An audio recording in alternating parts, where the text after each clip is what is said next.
Good morning to everyone. In the last lecture, we have discussed about branch accounting.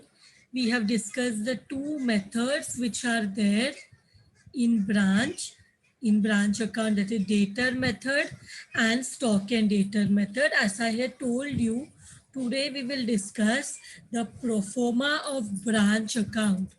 Today we will discuss the pro forma for of branch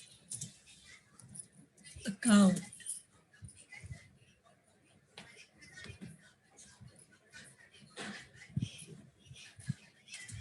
So let me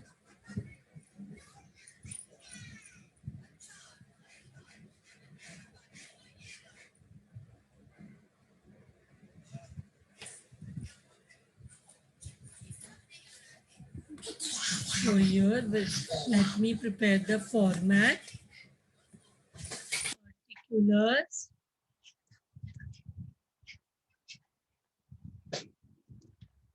rupees, particulars, rupees. So in the books of head office, we prepare branch account.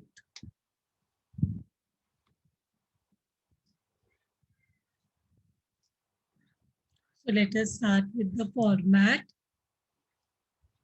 So in this branch account is treated as a personal account.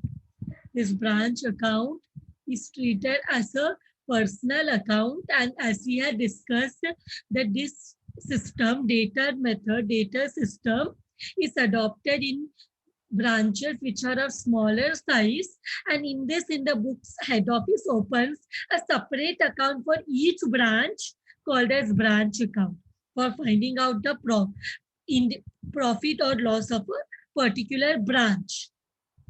So it is prepared in the books of head office. So what we will do here in the opening, we will have two opening assets or two, we may tell it as two balance brought down, or it can also be told as the opening balance or opening assets. तो यहाँ पे हम क्या दिखाएंगे? यहाँ पे हम assets का ओपनिंग बैलेंस दिखाएंगे. तो ब्रांच में जितने भी असेट्स है हम उसका यहाँ पे अमाउंट लिखेंगे. To balance bot down, this is the balance of the asset. तो यहाँ पे कौन सा असेट हो सकता है? Stock, debtors, prepaid expenses, all the assets of the branch हम यहाँ लिखेंगे. Petty cash and fixed assets, land, building, furniture, cash. So these are the opening values, opening balances of the assets. सारे assets का opening balance. अभी क्या करना है? Credit side में बाय बैलेंस, बाय बैलेंस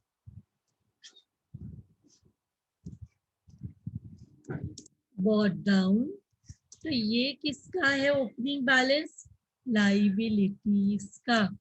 तो गॉट द फर्स्ट पॉइंट. जो हमारा ब्रांच अकाउंट का डेबिट साइड है वहां पे हम असेट्स का ओपनिंग बैलेंस दिखाएंगे, और जो ब्रांच का क्रेडिट साइड है ब्रांच अकाउंट का वहां पे लाइबिलिटीज का ओपनिंग बैलेंसेस दिखाएंगे. So here what all liabilities can be there? Outstanding,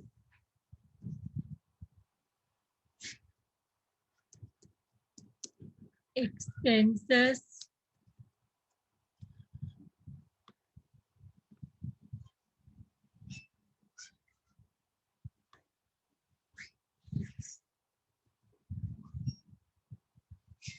outstanding expenses, फिर क्या हो सकता है, creditors.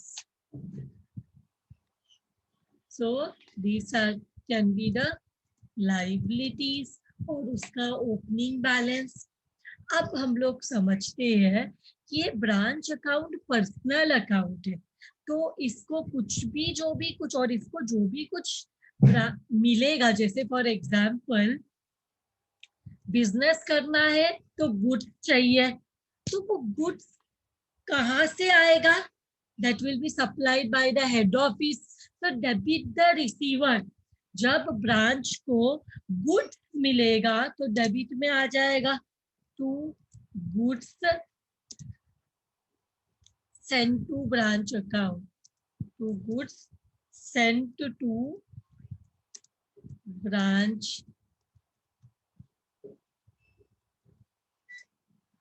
Goods sent to branch account.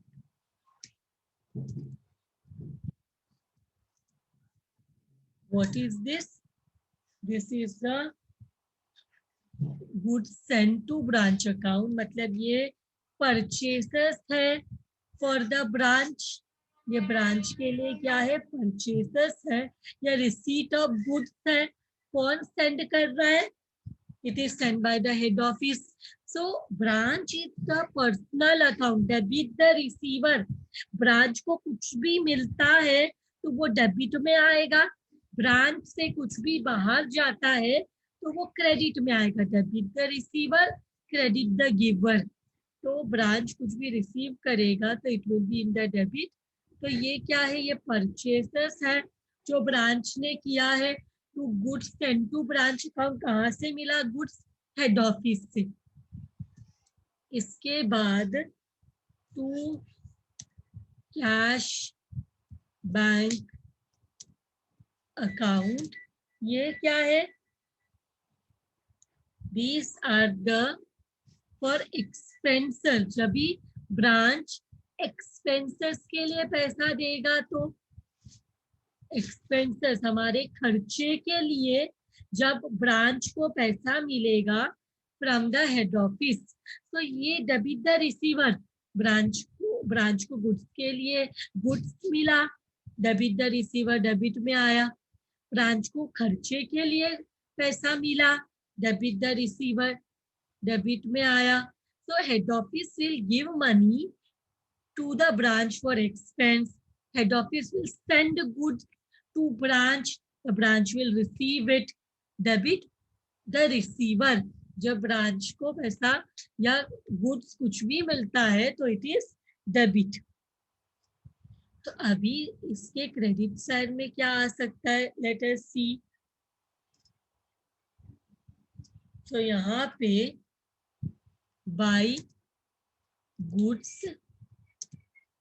sent to branch, by goods sent to branch. ये क्या है, ये गुड्स रिटर्न्ड है. Goods returned by branch.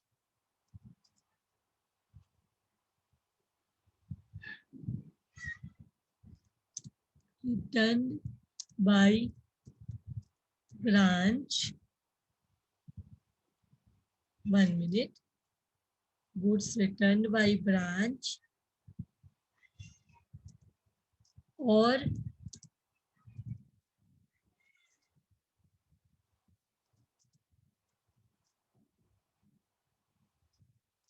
its customers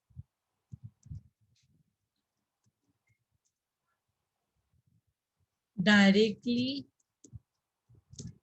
return goods to head office. जब भी रिटर्न्स होता है मतलब गुड्स वापस मिल रहा है, maybe it is not as per the standard, as per the specification, so the goods will come back, means maybe defective. Normally head office में हेड ऑफिस गुड्स सप्लाई कर रहा है branch को, तो एक दो goods ऐसा हो सकता है तो it is not as per the, there is some defect, so that will be returned by back by the branch. To the head office. तो ब्रांच रिटर्न, बाहर जा रहे हैं, ये वो रिटर्न करेंगे गुड्स, तो गुड्स बाहर जाएगा। सो बाहर जाएगा तो we will write in the credit side, we will write in the credit side. Goods बाहर जाएगा तो we will write in the credit side. इसके बाद पूरा साल काम करने के बाद, पूरा साल काम करने के बाद what will happen is, branch क्या करेगा, जितना भी पैसा बच गया, जितना भी पैसा प्रॉफिट हो गया या जो भी उसके पास पैसा रहेगा, प्रॉफिट लॉस तो ब्रांच नहीं देखेगा because head office does the accounting for the branch. Who does the accounting for the branch? Head office does. तो जितना भी पैसा जमा होगा सेल से सबसे ब्रांच के पास, वो पूरा पैसा ब्रांच वापस करेगा, रेमिट करेगा टू द हेड ऑफिस। मतलब पूरे साल में ब्रांच के पास जितना भी पैसा जमा होगा, that money will be remitted back to the head office. तो पैसा बाहर जाएगा। By cash bank account, by cash bank account, this is what, remittance. इसको क्या बोलेंगे, रेमिटेंस। सो यहाँ पे लिखेंगे गुड्स वापस किया, जितना पैसा, एक तो गुड्स रिटर्न कर सकते हैं, दूसरा कैश पे वापस पे कर देंगे बिकॉज ब्रांच हेड ऑफिस के लिए काम करता है एंड हेड ऑफ ब्रांच में जितना भी पैसा होगा तो पूरा उसको वापस करना है टू द हेड ऑफिस। इसके बाद एक और चीज यहाँ पे, bye cash bank, I am again writing by cash bank account, but what is it?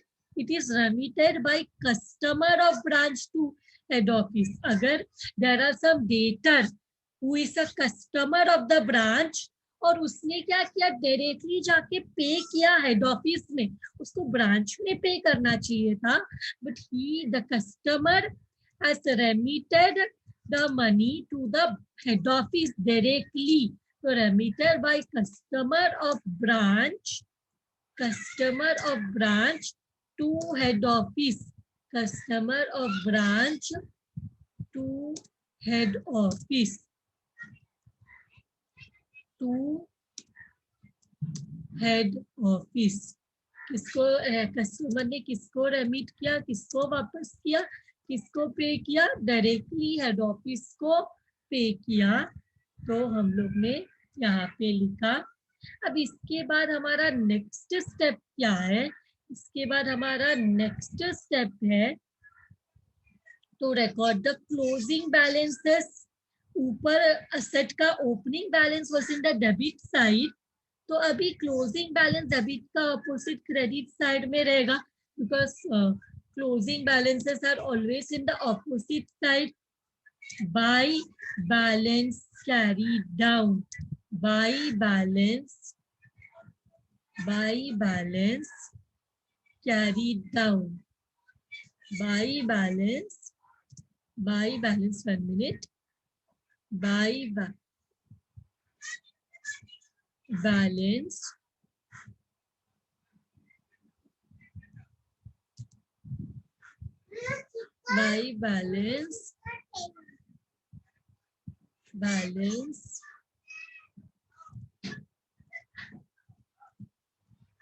Carried down. So यहाँ पे क्या आएगा, जो हमने उधर लिखा स्टॉक का क्लोजिंग बैलेंस, डेटर्स का क्लोजिंग बैलेंस, प्रीपेड एक्सपेंसेस का क्लोजिंग बैलेंस, पेटी कैश का क्लोजिंग बैलेंस, फिक्स एसेट का क्लोजिंग बैलेंस डेप्रिसिएशन माइनस करके, फिर कैश का क्लोजिंग बैलेंस। जो ऊपर हमने लिखा वही हम अभी नीचे भी लिख रहे हैं। Getting my point? ऊपर डेबिट साइड में it was opening balance, this one is the closing balance, this one is the closing balance of all the assets. Now जैसे यहाँ पे लाइबिलिटी का ओपनिंग बैलेंस था, by balance brought down. In the opposite side, it will be for the liability. तो by balance brought down इधर हो जाएगा to balance carried down. To balance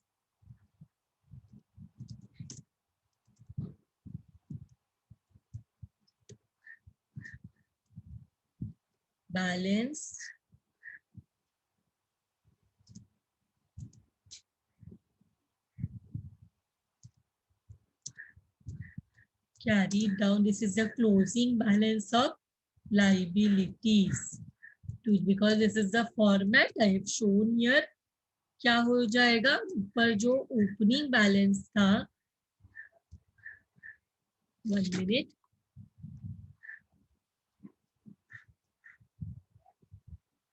outstanding expenses ये उसका क्लोजिंग बैलेंस, एंड क्रेडिटर्स ये उसका closing balance. Let us show the XXX for the amount, and now we will close the branch account. Branch account को close करेंगे, तो close करने पे क्या हो जाएगा, when we close the branch account, what will happen here, अगर credit side heavy है, दो चीज हो सकता है ना, the credit side is heavy, तो यहाँ पे लिखेंगे क्रेडिट हैवी है तो to profit and loss account. Profit and loss account. This is the balancing figure. This is the balancing figure. अगर to profit and loss account आया तो it is a profit. It is a profit because ये यहाँ से credit side of P N L account में जाएगा, और credit side of P N L account is profit side, income side. और अगर सपोज डेबिट साइड हैवी है तो हम क्या करेंगे, डेबिट साइड हैवी है तो इधर क्रेडिट में बैलेंस आएगा by profit and loss account. मतलब कोई भी साइड में अगर यहाँ पे डिफरेंस बैलेंसिंग कोई एक साइड में ही आएगा बैलेंसिंग फिगर, वो ध्यान में रखना. कोई एक ही साइड हैवी हो सकता है, या तो टैली हो जाएगा दोनों साइड का टोटल सेम तो कोई बैलेंसिंग फिगर नहीं रहेगा, या तो क्रेडिट हैवी रहा तो it is profit, debit heavy रहा तो इट इज लॉस. तो हमको ये समझ में आया, दोनों साइड में ऐसे बैलेंस नहीं हो सकता, या तो it is in the debit side या तो it is in the credit side. So I will take this and I will write here XXX. So with this branch account is done, format of branch account is done. So now let us do the first sum. Let us do the first sum on the method. On the first method, dater system, dater method. So the first sum, Ramesh Bhai of Solapur opened a branch at Pune on 1st April 2016. So ये नया branch है जो Ramesh bhai of Solapur ने नया branch open किया पुणे में. He like his business is in Solapur. So he has opened a branch at Pune on 1st April 2016. Following transactions have taken place during the year. तो हमारे पास गुड्स सेंड टू पुणे है, तो रमेश भाई head office ने पुणे में goods send किया, तो that will become purchasers debit the receiver. Branch को ये गुड्स मिलेगा. Then cash send to Pune, तो कैश मिलेगा किसको, पुणे को, पुणे ब्रांच को ये कैश मिलेगा, गुड्स सेंड किया, कैश सेंड किया. What ever the branch is receiving will come in the debit side, debit the receiver. What ever the branch is whatever the branch is giving out, credit what goes out will come, sorry, credit the giver, because this is personal account. The branch account is a personal account, इसलिए branch को कुछ भी मिलेगा तो debit में, branch कुछ भी वापस करेगा, कुछ भी देगा, if the branch is the creditor, if the branch is the giver, it will come in the credit. I once again repeat, if branch is receiving anything, if branch is the receiver, the amount, the item will come in the debit. And if the branch is the giver, that credit the giver, then the item will come in the credit. I hope this is clear to all of you. Then goods returned by Pune branch. Pune branch ने goods return किया, मतलब goods बाहर जाएगा. So Pune branch is the giver, बाहर दे रहा, Pune branch goods को बाहर return कर रहा है हेड ऑफिस में, तो this will come in the credit, goods returned. Then cash received from Pune branch, cash received from Pune branch, तो हेड ऑफिस ने कैश रिसीव किया पुणे ब्रांच से, तो पुणे ब्रांच ने तो कैश पे किया है. समझ में आया? देखो ये हेड ऑफिस के पॉइंट ऑफ व्यू से बोला जा रहा है. गुड्स सेंड टू पुणे, तो गुड्स पुणे को सेंड किया, पुणे ने रिसीव किया.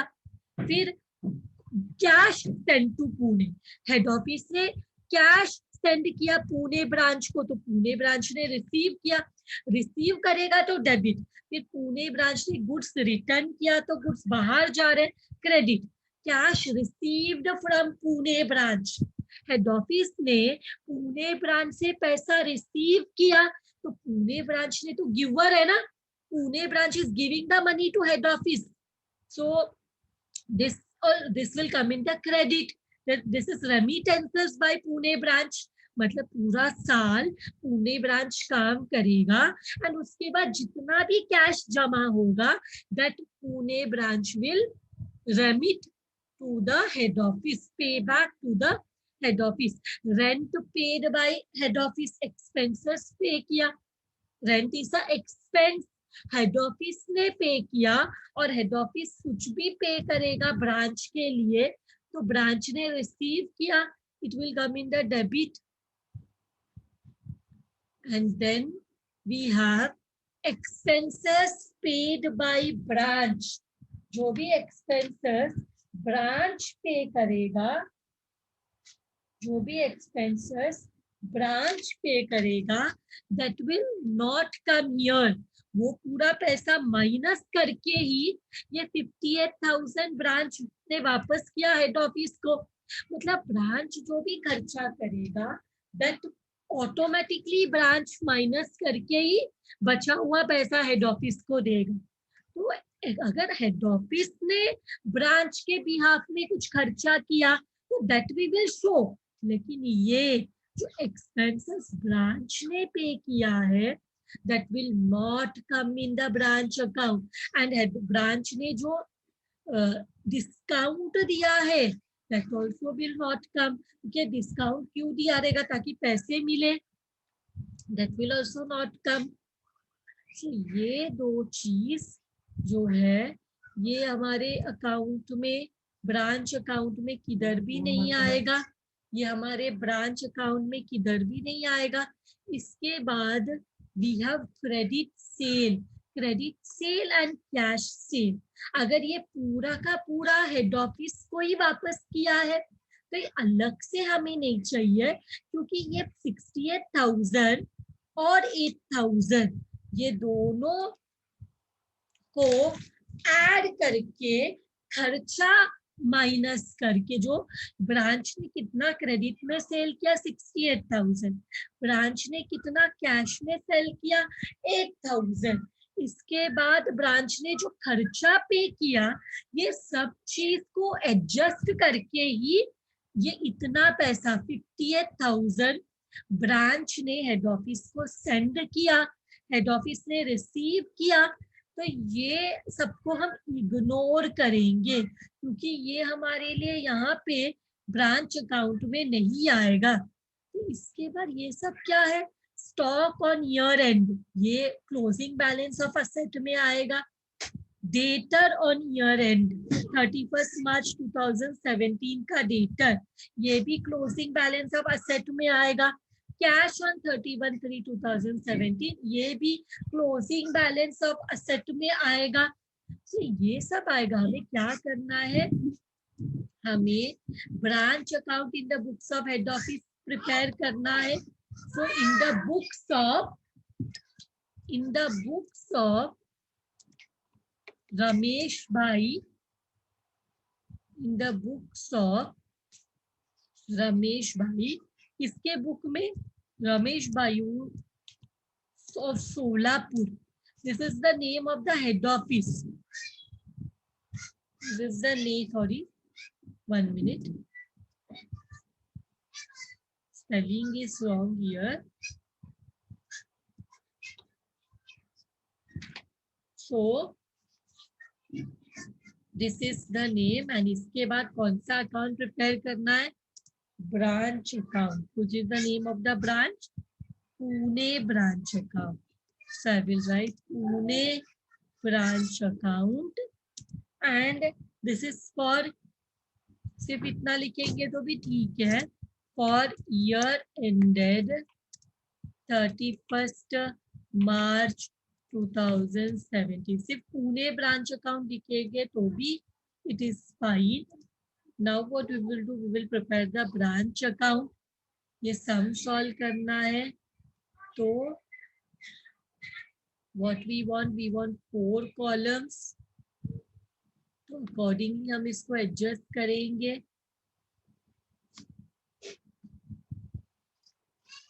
This is particulars